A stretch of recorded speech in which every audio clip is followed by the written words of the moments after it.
बच्चों आज 21 दिसंबर है और मई का दिन है। आज हम वीडियो में सबक नंबर 19 का सवाल नंबर 3 करेंगे। दुरुस्त जवाब के दायरा लगाएं, ठीक है। और सबक का नाम है अच्छे शहरी। नंबर 1 है गुड़िया रहती थी। अब इसके 3 ऑप्शन है, जो दुरुस्त ऑप्शन है आपने उस पर दायरा लगाना है। नंबर 1 है कराची, लाहौर, पेशावर। तो दुरुस्त जवाब है लाहौर, आपने इसके भी दायरा लगाना। फिर नंबर 2 है सब बच्चे उससे सुनते थे। कहानी, सबक, नज़्में। इसका नंबर 1 जो है वो दुरुस्त ऑप्शन है, आपने इस पे दायरा लगाना है, कहानी। फिर है दादी की मुलाकात हुई अली की।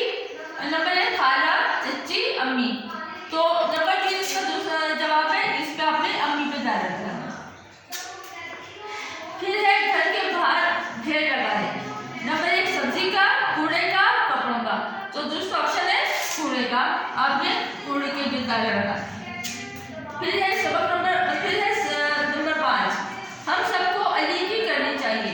नंबर 1 मदद, भलाई, बुराई।